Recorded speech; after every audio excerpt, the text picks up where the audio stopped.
اور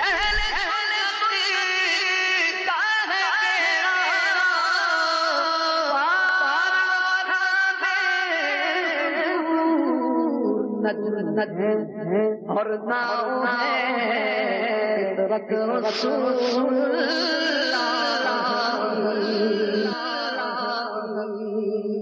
الحمدللہ رب العالمین والصلاة والسلام علی سید المرسلین اما بعد فاعوذ باللہ من الشیطان الرجیم بسم اللہ الرحمن الرحیم الصلاة والسلام علیک یا رسول اللہ الصلاة والسلام علیک یا حبیب اللہ الصلاة والسلام علیک یا نبی اللہ وعلا آلک واصحابک یا نور اللہ۔ مدنی چینل کے ناظرین الحمدللہ سلسلہ ہمارے صحابہ کے ساتھ حاضر ہیں، اور حسب معمول آج بھی ایک صحابی رسول، ایک روشن ستارے، آسمان ہدایت کے چمکتے ستارے حضرت سیدنا عبداللہ بن عباس رضی اللہ تعالی عنہ کا ذکر خیر ہوگا۔ آپ کی شخصیت کے مختلف پہلو ہوں گے، دین اسلام کے بارے میں جو آپ کی خدمات ہیں اس کے حوالے سے انشاءاللہ مبلغین بیان کریں گے، اور بلا تعطل مبلغین کی طرف بڑھیں گے، لیکن پہلے شامل کریں گے درود پاک کی فضیلت۔ نبی رحمت شفیع امت صلی اللہ تعالی علیہ وسلم کا فرمان ذیشان ہے، تم جہاں بھی ہو مجھ پر درود پڑھو، تمہارا درود مجھ تک پہنچتا ہے۔ صلو علی الحبیب صلی اللہ تعالی علی محمد صلی اللہ تعالی علیہ وسلم۔ آج میں الحمدللہ منچ پہ راشدین کے ساتھ سلسلہ کر رہا ہوں، اور میرے سیدھی جانب راشد علی موجود ہیں، راشد علی مدنی موجود ہیں، اور میرے دل کی جانب راشد نور مدنی موجود ہیں۔ تو راشد نور مدنی سے انشاءاللہ اپنی گفتگو کا آغاز کریں گے، اور سب سے پہلے حضرت سیدنا عبداللہ بن عباس رضی اللہ تعالی عنہ کا ایک مختصر سا تعارف سنتے ہیں، اور پھر انشاءاللہ ان کی شخصیت کے مختلف پہلوؤں کی طرف، مختلف مدارج، مختلف ادوار کی طرف بڑھیں گے۔ جی راشد بھائی۔ بسم اللہ الرحمن الرحیم۔ مہروز بھائی، ویسے تو سب صحابہ کرام شان و عظمت والے ہیں، جس صحابی رسول کے بارے میں ذکر کیا جائے، ان کی پرسنالٹی کے بارے میں گفتگو کی جائے، یقیناً ہمیں ہدایت اور رہنمائی کی بہت ساری معلومات بھی ملتی ہیں، اور زندگی گزارنے کا ہمیں ایک طریقہ آتا ہے۔ حضرت عبداللہ بن عباس رضی اللہ تعالی عنہ سرور عالم نور مجسم صلی اللہ علیہ وسلم کے پیارے صحابی بھی ہیں، اور بہت کلوز رشتہ دار ہیں۔ میں پہلے رشتہ بیان کروں اور اس کے بعد آپ کا مختصر سا تعارف بھی عرض کرتا ہوں۔ حضرت عبداللہ بن عباس رضی اللہ تعالی عنہ نبی مکرم صلی اللہ علیہ وسلم کے چچا حضرت عباس بن عبد المطلب کے شہزادے ہیں، اور آپ رضی اللہ تعالی عنہ کی جو خالہ ہیں، سگی خالہ، آپ کی والدہ کا نام ہے ام الفضل، ان کی کنیت ہے، اور ان کی سگی بہن ہے میمونہ رضی اللہ تعالی عنہ، جو نبی پاک علیہ السلام کی زوجہ ہیں، آپ کی وائف ہیں، ام المؤمنین ہیں، وہ آپ کی سگی خالہ ہیں۔ تو اس اعتبار سے نبی پاک علیہ السلام ان کے ایک طرح سے خالو بھی ہیں رشتے کے اعتبار سے، اور چچا ان کے دوہرا رشتہ ہے۔ اور نبی پاک علیہ السلام کہ مدینہ کی طرف ہجرت کرنے سے 3 سال پہلے حضرت عبداللہ ابن عباس رضی اللہ تعالیٰ عنہ مکہ میں پیدا ہوئے۔ اچھا، یہ پیدا ہوئے شعب ابی طالب میں۔ یہ وہ گھاٹی تھی کہ جب نبی پاک علیہ السلام کو محصور کر دیا گیا تھا، آپ پر سختیاں کی جا رہی تھیں، اس دوران مسلمانوں کے گھر میں یہ پہلے بچے تھے جو پیدا ہوئے۔ اور اس وقت میں حضرت عبداللہ ابن عباس رضی اللہ تعالیٰ عنہ جب پیدا ہوئے تو آپ کے والد حضرت عباس رضی اللہ تعالیٰ عنہ نبی پاک علیہ السلام کے پاس آپ کو کپڑے میں لپیٹ کر لے کر گئے، اور سید عالم صلی اللہ علیہ وسلم نے کھجور چبا کر ان کو گھٹی دی۔ اور آپ کے شاگرد امام مجاہد رحمت اللہ علیہ وہ فرماتے ہیں کہ ہماری معلومات کے مطابق نبی پاک علیہ السلام نے گھٹی جو دی ہے وہ ایک یہ ہیں، جو پہلے جن کو گھٹی دی نبی پاک علیہ السلام کی۔ آپ ذرا غور کیجئے کہ جن کو سب سے پہلے گھٹی دی گئی، اور جن کے سب سے پہلی غذا سرور عالم صلی اللہ علیہ وسلم کا لعاب بنا ہو، تو اس کی عظمت و شان کا پھر کیا کہنا۔ تو اس حضرت عبداللہ ابن عباس رضی اللہ تعالیٰ عنہ نبی پاک علیہ السلام کی صحبت میں بہت رہے، یعنی یہ ایک طرح سے سگی خالہ ہیں تو اپنی خالہ کے پاس آپ آ جایا کرتے تھے، بعض اوقات رات کو بھی آپ آرام کیا کرتے۔ اور ایک مرتبہ حضرت عبداللہ ابن عباس کہتے ہیں عمر میری بہت چھوٹی سی تھی کہ سرور عالم صلی اللہ علیہ وسلم رات میں بی بی میمونہ رضی اللہ تعالیٰ عنہ کے گھر جو آپ کی وائف تھیں، وہاں پر آپ نے رات گزاری، تو فرماتے ہیں کہ آقا دو عالم علیہ السلام نے پہلے ان کے عشاء کی نماز ادا کی اور اس کے بعد کچھ دیر آپ نے آرام فرمایا، اور آدھی رات کا جب وقت ہوا تو آپ بیدار ہوئے اور آپ نے مجھے بھی بیدار کی، اور جگانے کا انداز اتنا خوبصورت تھا، فرماتے ہیں اٹھیے اور اللہ پاک کی عبادت کیجیے۔ کہتے ہیں نبی پاک علیہ السلام نے وضو کیا اور میں نے بھی ساتھ میں وضو کیا، پھر نبی پاک علیہ السلام جب نماز کے لیے کھڑے ہو گئے تو میں آپ کی سیدھی طرف کھڑا ہوا، تو آقا علیہ السلام نے نماز شروع کرنے سے پہلے مجھے پھر اپنی ان کے لیفٹ سائڈ پر کھڑا کیا، اور اس طرح پھر آپ نے نماز پڑھی، اور اس کے بعد پھر آپ نے کچھ دیر آرام کیا اور پھر فجر کی نماز کے لیے آپ مسجد تشریف لے گئے۔ یہاں پر مہروز بھائی قابل غور بات یہ ہے کہ حضرت عبداللہ ابن عباس رضی اللہ تعالی عنہ کی عمر مبارک بہت چھوٹی ہے، کیونکہ آپ خود فرماتے ہیں کہ جب نبی پاک علیہ السلام کا وصال ہوا، جب آپ نے دنیا سے ظاہری پردہ فرمایا، اس وقت میری عمر ایک قول کے مطابق 10 سال تھی، ایک قول کے مطابق 14 سال تھی۔ آپ کی عمر مبارک کم عمر ہی تھے، کم عمر تھی۔ اتنی عمر میں حافظہ دیکھیں، اور آپ کتنا مطلب تفصیل سے اس منظر کو یاد رکھتے ہیں کہ نبی پاک علیہ السلام نے رات کیسے گزاری ہے۔ اب جس کی آنکھوں کے سامنے نبی پاک علیہ السلام کا مبارک عمل ہو، تربیت پھر آپ کی ہو، اور نبی پاک علیہ السلام نے آپ کو کئی مرتبہ پھر دعاؤں سے بھی نوازا، خصوصی آپ پر نوازشات۔ وہی ابھی آپ نے ذکر کیا نا کہ رات میں موجود تھے، تو ایسے ہی ایک روایت میں آتا ہے کہ رات میں نبی پاک علیہ السلام نماز کے لیے بیدار ہوئے اور وضو کے لیے پانی پایا، وضو فرما لیا، پھر پوچھا کہ پانی کون لایا تھا، پانی کس نے رکھا؟ بتایا گیا حضرت سیدنا عبداللہ بن عباس رضی اللہ تعالیٰ عنہ نے یہ پانی رکھا ہے۔ تو پھر آپ نے دعا ارشاد فرمائی، دعا دی حضرت عبداللہ بن عباس رضی اللہ تعالیٰ عنہ کو، اور اللہ کی بارگاہ میں عرض کی کہ مولا ان کو، حضرت عبداللہ بن عباس کو دین کا عالم بنا دے اور تعویل کا علم انہیں حکمت عطا فرما۔ اور پھر ان دعاؤں کا اثر راشد بھائی ہم حضرت سیدنا عبداللہ بن عباس رضی اللہ تعالیٰ عنہ کی زندگی میں اور آپ کے حوالے سے جو علمی نوادرات ہیں، تفسیر ہے، دیگر جو علوم ہیں، اس میں ہم اس کی جلوہ گری دیکھتے ہیں۔ جی، دعائے مصطفیٰ صلی اللہ تعالی وسلم ہی کا یہ اظہار ہے کہ حضرت عبداللہ ابن عباس رضی اللہ تعالیٰ عنہ کا جب بھی تعارف بیان کیا جاتا ہے تو آپ کے ابتدائی تعارف میں اور القابات میں ان چیزوں کو ذکر کیا جاتا ہے جو دعائے مصطفیٰ کا ثمرہ اور نتیجہ ہیں۔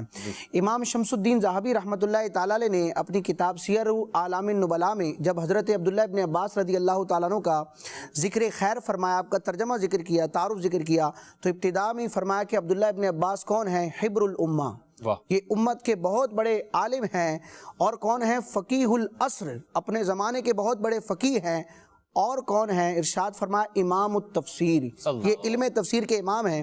اور اعلیٰ حضرت امام علیہ سنت نے بھی اپنے رسالے الزلال الانقا من بحر سبقت الاتقا میں جب ایک مقام پر حضرت عبداللہ ابن عباس رضی اللہ تعالیٰ عنہ کا ذکر فرمایا تو اعلیٰ حضرت نے یہ القابات، یہ لقب ذکر فرمایا کہ سلطان المفسرین، یہ علم تفسیر کے علماء کے بادشاہ ہیں، بادشاہ ہیں۔ اس کی وجہ کیا ہے؟ آپ دیکھیں پیارے آقا علیہ السلام کی خدمت گاری کا معاملہ دیکھا جائے، ویسے تو سارے صحابہ ہی سرکار اعظم علیہ السلام کے حقیقی معنوں میں خدمتگار تھے، ایسی خدمت بجا لائے کہ آج تک قرآن و حدیث میں ان کے تذکرے اور ان کی خدمات کا تذکرہ موجود ہے۔ لیکن بالخصوص جن صحابہ کرام نے باقاعدہ نبی پاک علیہ السلام کی خدمت کی، اگرچہ وہ تھوڑی دیر کے لیے ہو، نبی پاک علیہ السلام نے انہیں پھر نوازا۔ حضرت ربیعہ رضی اللہ تعالیٰ عنہ کو دیکھیں کہ نبی پاک علیہ السلام کے لیے تھوڑا سا خدمت کا عمل کیا تو سرکار علیہ السلام نے اس کے بدلے ان کو جنت عطا فرمائی۔ حضرت امیر معاویہ رضی اللہ تعالیٰ عنہ کے حوالے سے بھی آتا ہے کہ آپ نے ایک مرتبہ نبی پاک علیہ السلام کے لیے طہارت کا پانی پیش کیا، اس وقت نبی پاک علیہ السلام نے حضرت امیر معاویہ رضی اللہ تعالیٰ عنہ کو دعاؤں سے نوازا۔ بالکل اسی طرح حضرت عبداللہ ابن عباس رضی اللہ تعالیٰ عنہ جو پیارے آقا علیہ السلام کے صحابی بھی ہیں اور چچا کے بیٹے بھی ہیں، صحابی ابن صحابی ہیں، انہوں نے ایک مرتبہ نبی پاک علیہ السلام کے لیے وضو کا پانی رکھا، جیسے کہ آپ نے ارشاد فرمایا کہ ام المومنین حضرت میمونہ رضی اللہ تعالی عنہا ان کی سگی خالہ تھیں، اور یہ ایک دن نبی پاک علیہ السلام کی کاشانہ اقدس میں، جس رات نبی پاک علیہ السلام حضرت میمونہ رضی اللہ تعالی عنہا کے حجرے میں تھے، تو یہ بھی وہاں ٹھہرے اس غرض سے کہ میں رات کو نبی پاک علیہ السلام کے عبادت کے معاملات کو ملاحظہ کروں۔ تو پیارے آقا علیہ السلام جب قضائے حاجت سے تشریف لائے فراغت کے بعد تشریف لائے تو وضو کا پانی دیکھا تو نبی پاک علیہ الصلوۃ والسلام نے پوچھا کہ یہ پانی کس نے رکھا ہے؟ تو بعض روایتوں میں آتا ہے کہ ام المومنین حضرت میمونہ رضی اللہ تعالی عنہ نے عرض کی کہ یا رسول اللہ یہ ابن عباس نے پانی رکھا ہے۔ اب پیارے آقا علیہ الصلوۃ والسلام نے ان کو دعاؤں سے نوازا۔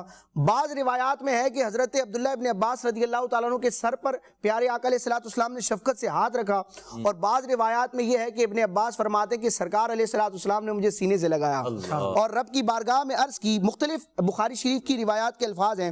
ایک روایت کے الفاظ ہیں کہ پیارے آقا علیہ الصلوۃ والسلام نے ارشاد فرمایا کہ اللہم فقہہ فی الدین، اے اللہ ابن عباس کو دین میں فقاہت یعنی دین کی سمجھ عطا فرما۔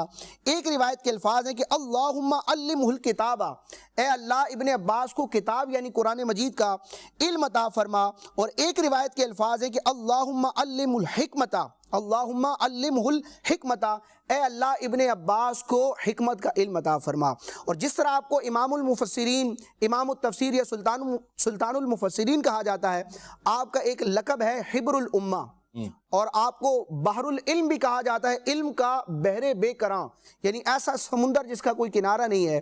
اس کی ایک وجہ علماء نے یہ ذکر کی، ایک روایت ہے حضرت عبداللہ ابن عباس رضی اللہ تعالیٰ عنہ خود ارشاد فرماتے ہیں کہ ایک مرتبہ میں بارگاہ رسالت میں حاضر ہوا تو نبی پاک علیہ الصلوۃ والسلام کی بارگاہ میں جبریل امین حاضر تھے، اور یہ حضرت عبداللہ ابن عباس رضی اللہ تعالیٰ عنہ خود بیان کرتے ہیں کہ الحمدللہ میں نے 2 مرتبہ جبریل امین سید الملائکہ کو دیکھا ہے، یعنی کہ انسانی صورت میں، کیونکہ جبریل امین کی اصل صورت میں تو سرکار علیہ الصلوۃ والسلام ہی نے دیکھا ہے، عام بشر جو ہے وہ فرشتے کو اصلی حالت میں نہیں دیکھ سکتا، تو انسانی صورت میں جبریل امین آتے تھے۔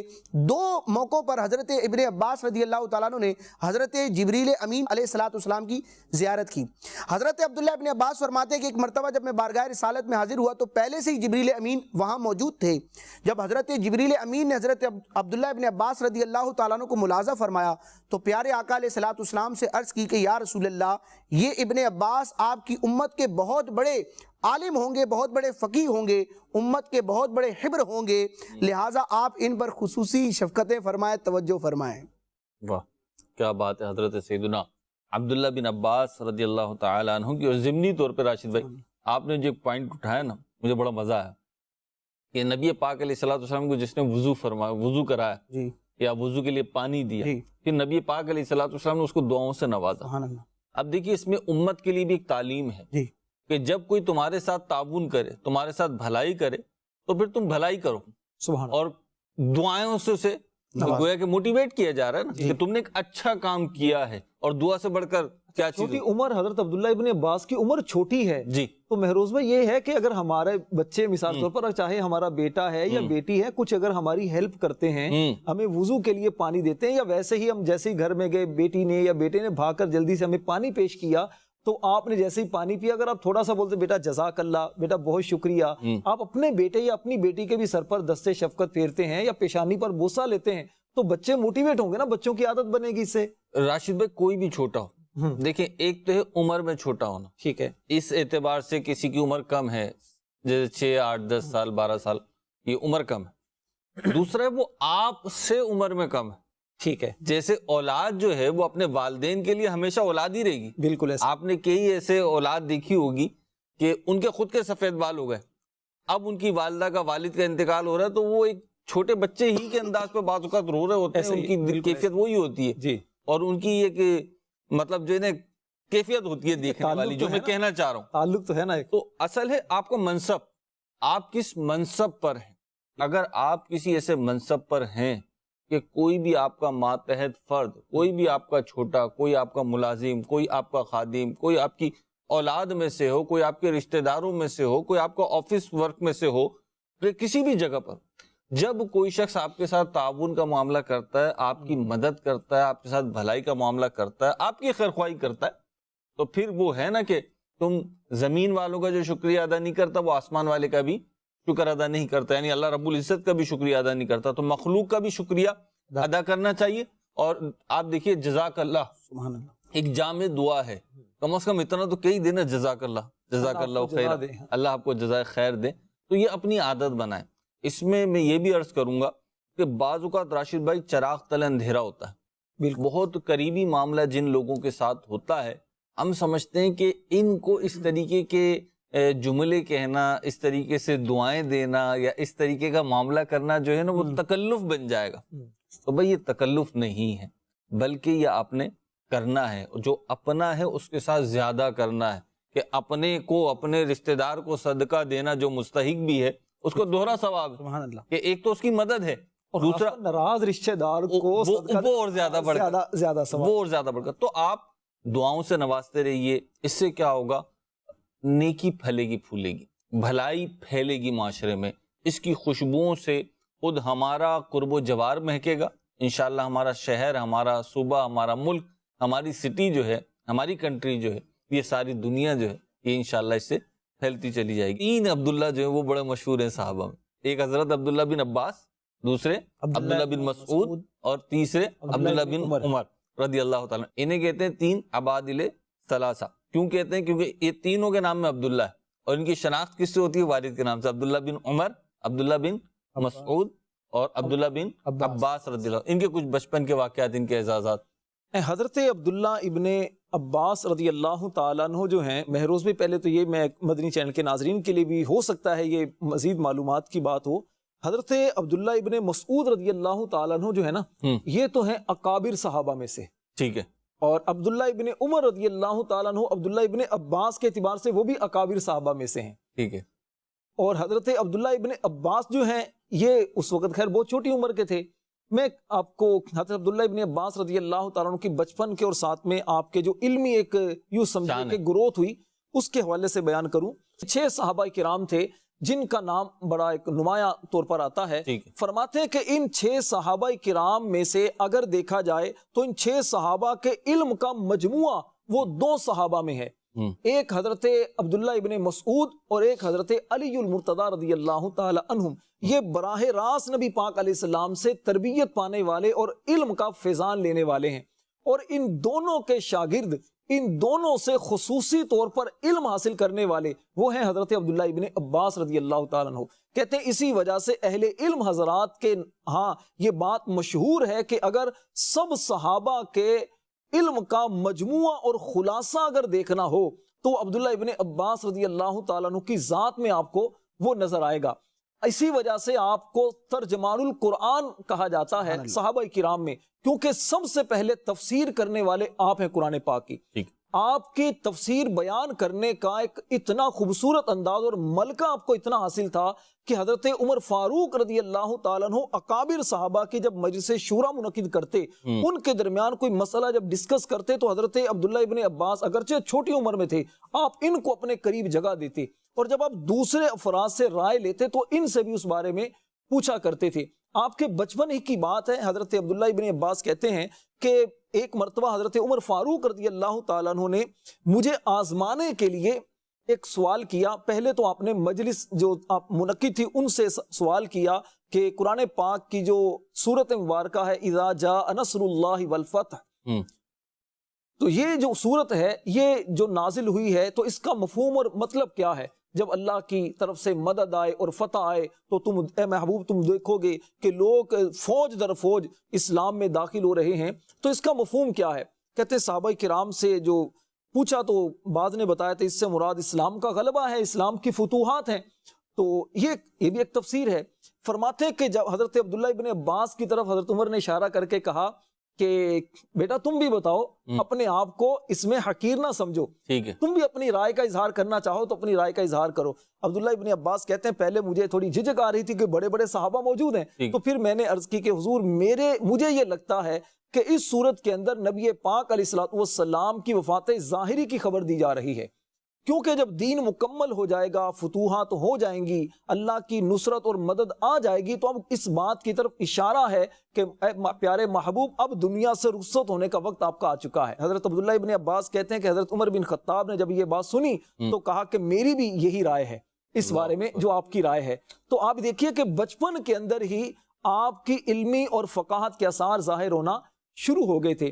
اسی طرح حضرت اکرمہ رضی اللہ تعالیٰ عنہ جو آپ کے شاگرد بھی ہیں وہ فرماتے ہیں کہ میں اور حیی بن یعلا اور سعید بن جبیر رضی اللہ تعالیٰ عنہ ہم تینوں ایک مرتبہ عبداللہ ابن عباس کے پاس گئے، اور کئی مرتبہ ہماری محفل ہوا کرتی تھی تو میں ان سے پوچھا کرتا تھا، میں نے کہا حضور آپ یہ بتائیے کہ نسب خاندانوں کے بارے میں آپ ہمیں کچھ معلومات دیں. آپ نسب کے بارے میں آپ بیان کیا کرتے اور کہتے ہیں کہ حیی بن یعلا جو ہیں یہ ان سے پوچھتے کہ حضور آپ عرب کی تاریخ اور زمانہ جاہلیت کی جو تاریخ ہے اس کے بارے میں کچھ بیان کریں. تو یہ اس تاریخ کو بیان کرتے اور اس کے بعد پھر کہتے ہیں سعید بن جبیر رضی اللہ تعالیٰ عنہ وہ آپ سے دیگر چیزوں کے بارے میں قرآن اور فقاہت کے بارے میں آپ سے سوال کیا کرتے تو آپ اس طرح ان کو جوابات دیا کرتے. کہتے ہیں ہمیں ایسا محسوس ہوتا جیسے ہم علم کے سمندر میں تیر رہے ہیں اور اس کے موتی ہمیں مل رہے ہیں. یہ آپ کی ایک فقاہت اور علمی طور پر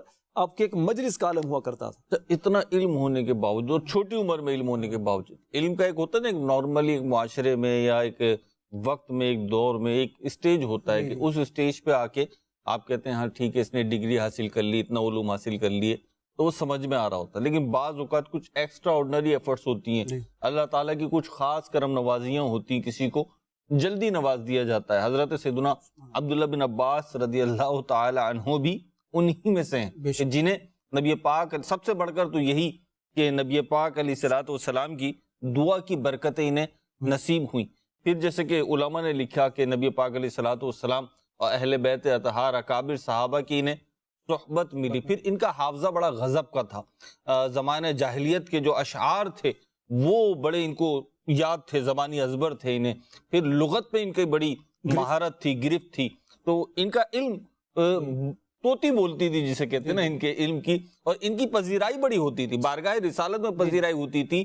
بڑے بڑے اکابر صحابہ پذیرائی فرماتے تھے. آپ نے جیسے بات کی کہ فاروق اعظم نے فرمایا، یہ خود سے نہیں بول رہے. اچھا، کئی واقعات ہیں ان کے ایسے کہ یہ خود سے پہل نہیں کر رہے بلکہ کسی نے ان سے پہل کروائی. اب جب پہل کروائی تو اس میں پہلو کیا ہے؟ ادب کا. سبحان اللہ. کہ ایک وہ جھجک کیا ہے کہ اتنے بڑے بڑے اکابر صحابہ ہیں جنہوں نے ایک عمر گزار دی ہے، نبی کریم علیہ الصلوۃ والسلام کی رفاقت ہے، تو ان کے سامنے میں کیسے بولوں؟ حضرت سیدنا عبداللہ بن عباس رضی اللہ تعالیٰ عنہ کے ہم علم کی بات کر رہے ہیں، ان کی علم کی شان بیان کر رہے ہیں. علم کی شان بیان کرنے میں ایک پہلو یہ بھی ہے کہ ہم بھی علم دین حاصل کریں، ہم بھی اس طرف بڑھیں. تو علم دین کا جو راستہ ہے راشد بھائی، اس کو اگر ہم دیکھیں تو ادب اس میں بڑی اہمیت رکھتا ہے. اساتذہ کا ادب، علم کا ادب، کتابوں کا ادب، جیسے کہ ہم نے سنا ہے. کیا فرمائیں گے؟ جی، حضرت عبداللہ ابن عباس رضی اللہ تعالیٰ عنہ جس طرح ایک شاندار عالم تھے، تو عالم بننے کے لیے پہلے طالب علم بنتا ہے، علم سیکھتا ہے، علماء کے سامنے ذان و تلمذ خم کرتا ہے، تو پھر رب تبارک و تعالیٰ کام عطا فرماتا ہے. یہ عادت جاریہ ہے، یعنی علم کسبی شے ہے. عام طور پر علم سیکھنے ہی سے آتا ہے. یہ جدا بات ہے کہ بعضوں کو بغیر محنت کے بھی رب تبارک و تعالیٰ کی طرف سے علم عطا ہوتا ہے، جس کو علم لدنی کہا جاتا ہے، لیکن یہ ہر ایک کے حصے میں نہیں آتا. ورنہ اصول یہی ہے کہ انما العلم بالتعلم، علم سیکھنے ہی سے آتا ہے. جس کو ملتا ہے اس کو ملتا ہے. جی، آپ میں اس کا انکار نہیں ہے. اس کا انکار، جس کو ملتا ہے اس کو ملتا ہے. بالکل. اور ایسے واقعات موجود ہیں، ایسے بزرگ موجود ہیں کہ جن کے علم کے ایسے واقعات موجود ہیں.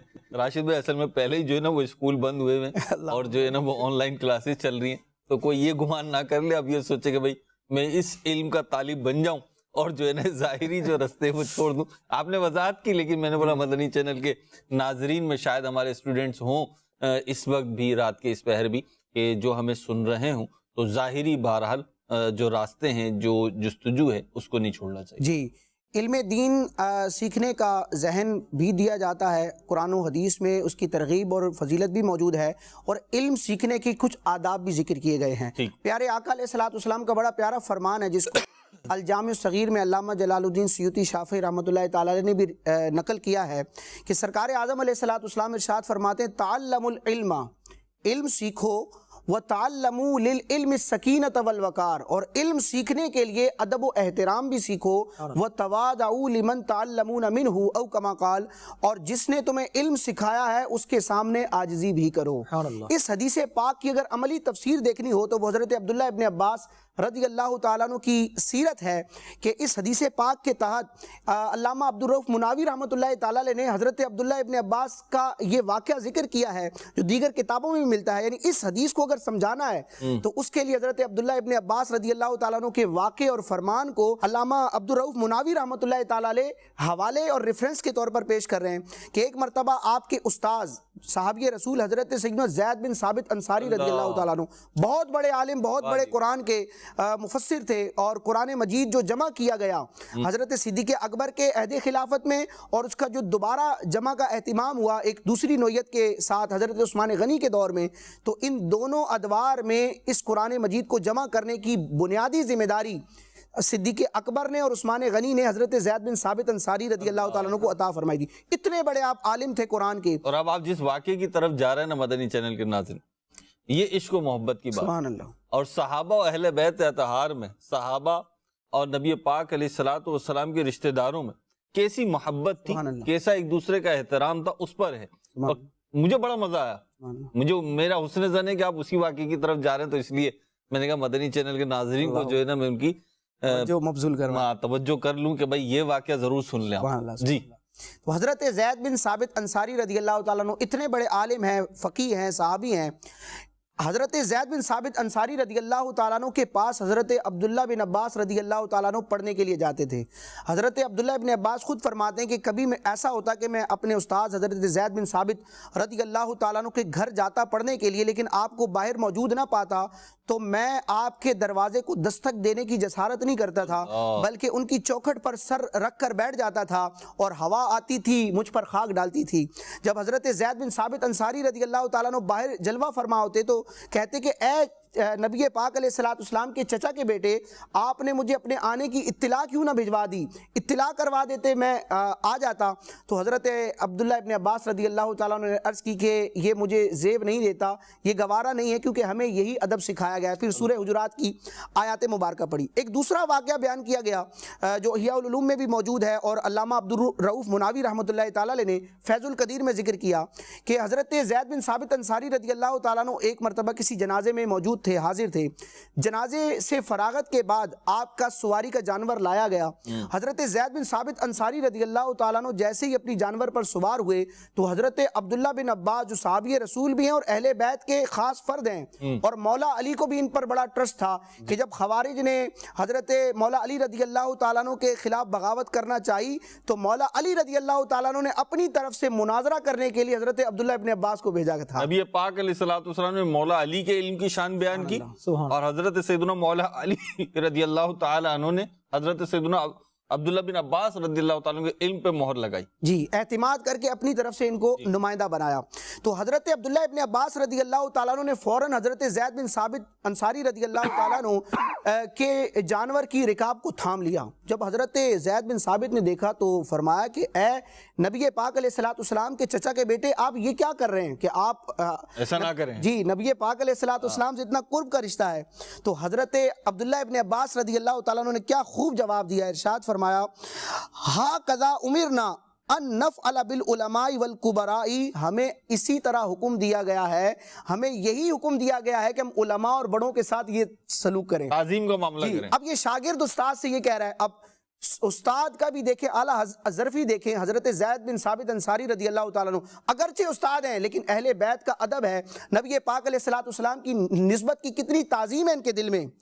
یہ اپنے سواری کے جانور سے نیچے اترے، فَقَبَّلَ زید بن ثابت یدہ، استاد نے اپنے شاگرد کے زید بن ثابت انصاری رضی اللہ تعالیٰ عنہ نے حضرت عبداللہ ابن عباس کے ہاتھ چوم لیے، اور حضرت زید بن ثابت نے فرمایا ہَاکَذَا اُمِرْنَا ان نفعل بِأَهْلِ بَيْتِ نَبِيِّنَا محمد صلی اللہ علیہ وسلم، ہمیں یہی حکم دیا گیا ہے کہ اپنے نبی علیہ السلام کے اہل بیت کے ساتھ اس طرح کا انداز کریں۔ تو استاد کی بڑی عظمت و شان ہے۔ میں اعلیٰ حضرت امام اہل سنت کے فتاوی رضویہ سے ایک دو اقتباسات بیان کروں گا، اس پہ مزید تشریح کی حاجت ہی نہیں ہے، اعلیٰ حضرت کے الفاظ کافی ہیں کہ استاد جو ہے وہ معاشرے میں ایک مقام و مرتبہ رکھتا ہے، بالخصوص علم دین کا جو استاد ہو، اور ہمارے معاشرے میں اور ہماری زندگی میں وہ افراد جو ہمارے لیے ادب و احترام کے لائق ہیں، جن کی ہم نے رسپیکٹ کرنی ہے خصوصی طور پر، ان میں استاد کا بھی نام ہے۔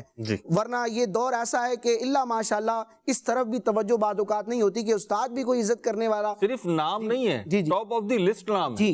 اگر آپ دیکھیں تو والدین، یعنی ہم اپنی دینی تعلیمات میں اگر دیکھیں، ہم اپنے ایک روحانی سٹرکچر میں اگر دیکھیں تو جن افراد کی تعظیم، یوں تو ہر مسلمان کا ایک احترام ہے، اس سے محبت کا ایک جذبہ ہونا چاہیے راشد بھائی، لیکن کچھ افراد ایسے ہیں جن کے لیے بڑے واضح جذبات و کیفیات اور کتابوں میں عبارتیں، علماء کے ملفوظات میں گفتگو ملتی ہے کہ والدین، اساتذہ، مشائخ، یہ وہ افراد ہیں کہ ان کی عزت اور ان کی تعظیم اور ان سے محبت آپ کی کیفیات کو تبدیل کر کے رکھ دیتی ہے. بالکل. آپ کنٹینیو کیجیے. جی، اعلیٰ حضرت امام اہل سنت نے ایک مقام پر ذکر بھی کیا ہے کہ جو سگا باپ ہے نا وہ ہمارے جسم کی پرورش کرتا ہے. جو سگا باپ ہے وہ پدرے آب و گل ہے، مٹی اور پانی کا باپ ہے، لیکن جو دینی استاد ہے، جی دینی استاد جو ہے، جو شیخ ہے، یہ پدرے جان و دل ہے، یہ روحانی استاد ہے. اور یہی وجہ ہے کہ شریعت اسلامیہ میں والدین کا بڑا حق ہے، لیکن یہ بھی بیان کیا گیا کہ دینی استاد کا حق والدین سے بھی بڑھ کر ہے. اعلیٰ حضرت امام اہل سنت نے استاد کی اہمیت بیان کرتے ہوئے ارشاد فرمایا کہ عالم دین ہر مسلمان کے حق میں عموماً اور استاذ علم دین یعنی علم دین پڑھانے والا استاد اپنے شاگرد کے حق میں خصوصاً نائب حضور پر نور سید عالم صلی اللہ تعالی علیہ وسلم ہے. اور استاد کو تکلیف دینا یہ کتنا مطلب برا معاملہ ہے. اعلیٰ حضرت فرماتے کہ علماء فرماتے ہیں جس سے اس کے استاد کو کسی طرح ایذا پہنچے، کسی طرح بھی استاد کو تکلیف پہنچی، وہ علم کی برکت سے محروم رہے گا. اور ایک مقام پر ارشاد فرمایا بعض اوقات ایسا ہوتا ہے کہ شروع میں تو بڑا ادب ہوتا ہے، لیکن جب بندہ 2 حرف سیکھ جاتا ہے تو اب اپنے استاد کے مقابل آنے کی کوشش کرتا ہے اور وہ فرق اور امتیاز ختم کر دینے کی کوشش کرتا ہے. اعلیٰ حضرت فرماتے ہیں کہ عقل مند اور سعادت مند اگر استاد سے بڑھ بھی جائیں، بظاہر علم میں بھی بڑھ جائیں، مرتبے میں بڑھ جائیں، عقل مند اور سعادت مند اگر استاد سے بڑھ بھی جائیں، اسے استاد کا فیض اور اس کی برکت ہی سمجھتے ہیں اور پہلے سے بھی زیادہ استاد کے پاؤں کی مٹی سر پر ملتے ہیں. اللہ تعالیٰ ادب کی توفیق عطا فرمائے. اور اساتذہ جو ہیں واقعی میں اساتذہ ہیں. دیکھیے دنیا میں آپ کسی سے بھی کچھ سیکھیں نا. اچھا راشد بھائی تو ہم علم کی بات کر رہے ہیں نا، اور بالخصوص علم دین کی، اس کی تو بات ہی کیا ہے. علم دنیا جو ہے اس کو بھی دیکھ لیں آپ، اور اس سے بھی آگے بڑھ کر ایک فن جو ہے، کوئی فیلڈ ورک جو ہوتا ہے وہ جو سکھاتے ہیں نا. اگر آپ دیکھیں کبھی جنہیں ہمارے معاشرے میں چھوٹا کہا جا رہا ہوتا ہے، میں بڑی کھلی ڈلی بات آپ سے عرض کر رہا ہوں، جو آنکھوں دیکھی بات ہے، ہم معاشرے میں رہتے ہیں اور دیکھتے ہیں، تو وہاں پر جو ہے نا استاد کا بڑا ادب ہوتا ہے، بہت ادب ہوتا ہے. آپ کارخانوں میں، فیکٹریوں میں، اس طریقے کی ورکشاپ پر آپ دیکھیں گے تو استاد کا بڑا ادب ہوتا ہے. یہاں تک کہ والدین جو ہوتے ہیں وہ استاد کا ادب کروا رہے ہوتے ہیں. اور پھر ہم دیکھتے ہیں چاہے وہ کوئی ٹیکنیکل فیلڈ ہو، چاہے دنیا کا علم ہو، اور علم دین تو پھر سب سے فائق ہے.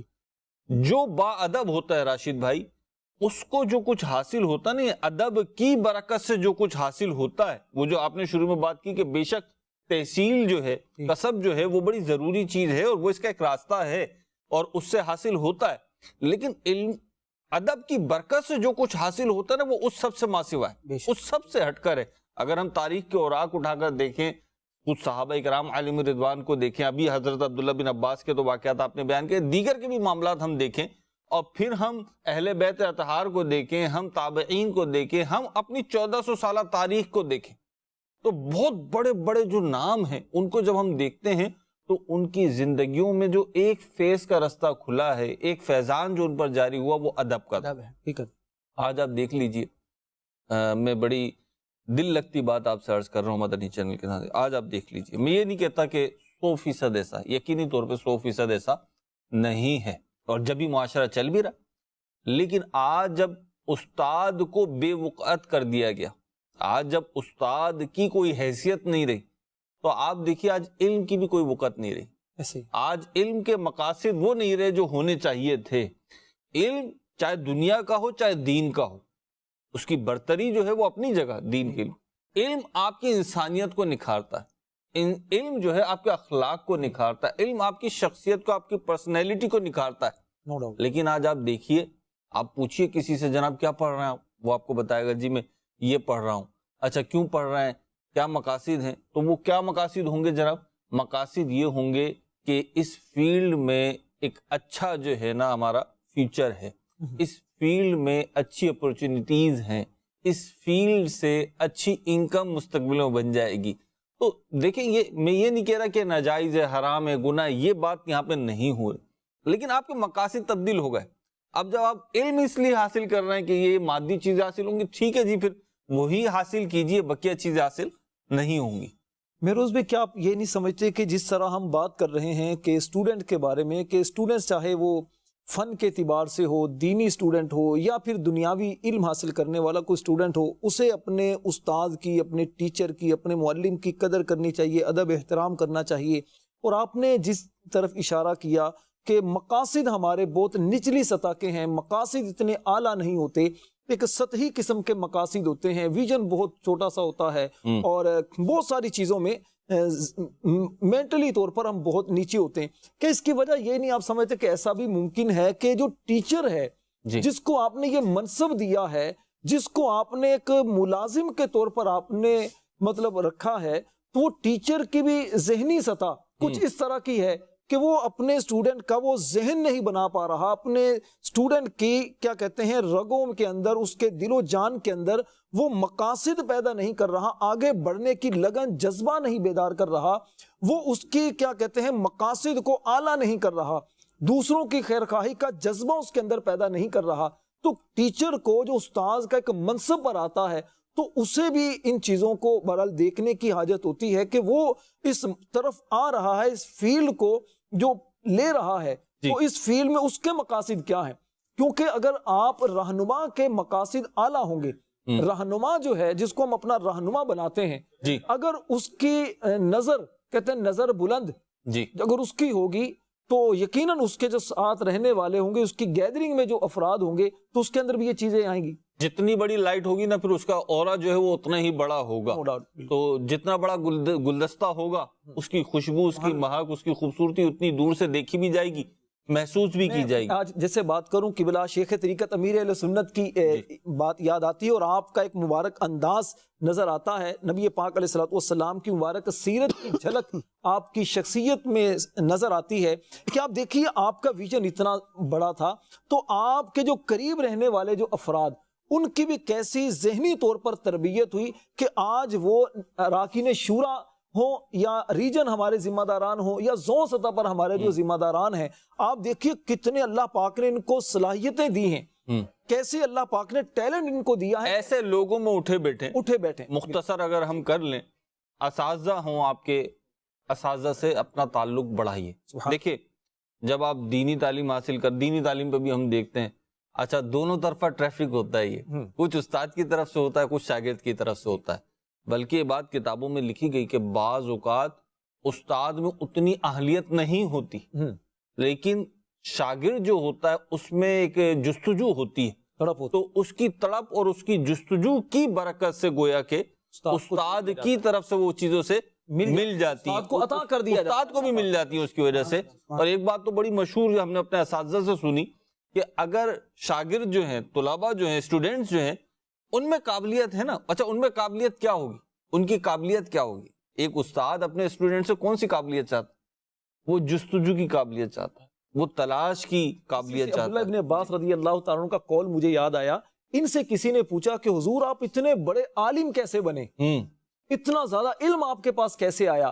تو حضرت عبداللہ ابن عباس کہنے لگے زیادہ سوال کرنے کی وجہ سے، جس بات کی مجھے سمجھ نہیں آئی تو میں اپنے ٹیچر سے، اپنے استاد سے بار بار اس کے بارے میں سوال کرتا، زیادہ سوال کرنے کی وجہ سے، جستجو اور لگن کی وجہ سے مجھے استاد کی طرف سے زیادہ فیضان ملا، زیادہ علم کی باتیں ملی، اور اس کی برکت سے الحمدللہ مجھے علم حاصل ہوا۔ سبحان اللہ۔ ایک بات مجھے بھی کرنی ہے، آخری بات راشد بھائی سے لیتے۔ جی یہ عرض کرنا چاہوں گا کہ بعض چیزیں ایسی ہوتی ہیں کہ ایک جہت سے دیکھیں تو وہ بڑی اچھی لگتی ہیں، آنکھوں کو بھلی لگتی ہیں، لیکن دوسرے اینگل سے دیکھتے ہیں تو وہ ان میں عمدگی نہیں ہوتی۔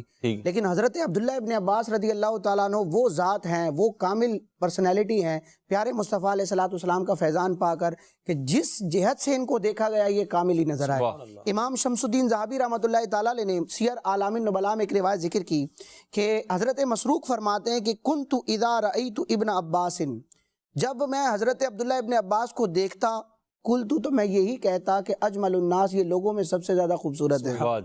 فَإِذَا نَطَقَ، جب ابن عباس کلام کرتے، قلت تو میں یہی کہتا کہ افصح الناس، یہ سارے لوگوں میں فصیح ہے، سب میں بڑھ کر فصیح ہے۔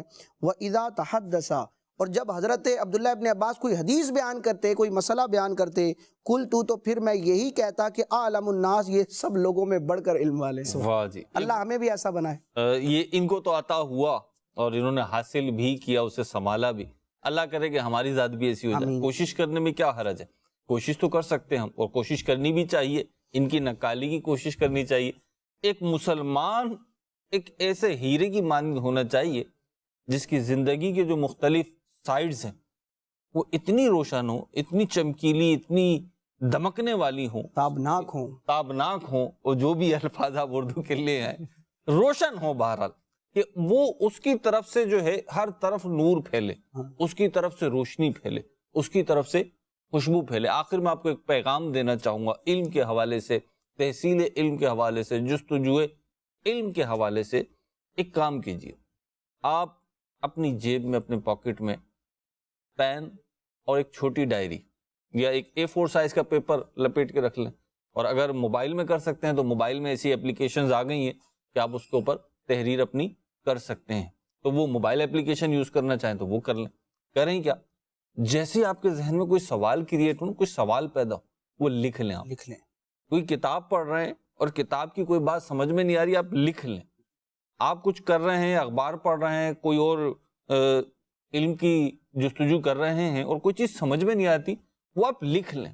لکھنے کے بعد کیا کریں، اس کے ماہر سے پوچھیں، اس کے ماہر سے پوچھیں۔ کوئی دینی مسئلہ ہے، عالم دین سے پوچھیے۔ کوئی تعمیرات کا مسئلہ ہے تو فن تعمیر کے ماہر، کوئی آرکیٹیکچر ہو، کوئی انجینئر ہو، تو سول انجینئر ہو تو آپ ان سے پوچھیے۔ کوئی کیمرے کا مسئلہ ہے تو پھر کیمرہ مین سے پوچھیے، اور کوئی ڈائریکشن کا مسئلہ ہے تو ڈائریکٹر سے پوچھیے، اور لائٹ کا پرابلم ہے تو کس سے پوچھنا ہے، جس نے لائٹ کی ہے، کیا کہتے ہیں DOP، ان سے پوچھنا ہے۔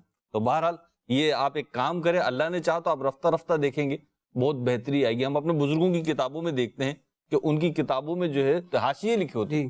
اچھا، حاشیے میں دو چیزیں ہوتی ہیں، ایک چیز تو ہوتی ہے زمانے طالب علمی کی ہوتی ہے، بعض جگہ آپ کو دیکھنے کو مل جائے گی انہوں نے اشکال قائم کیا ہوا ہوتا ہے، سوال لکھا ہوا ہوتا ہے، اور پھر بعد میں کہیں سے انہیں جواب مل جاتا ہے تو وہ بھی وہاں پہ لکھ دیتے ہیں، اور دوسری تو عام شروحات ہے۔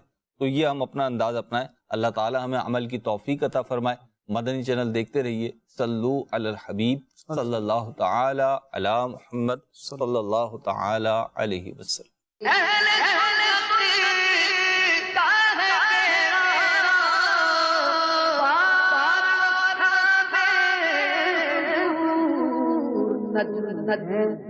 اور نام ہے فطرت رسول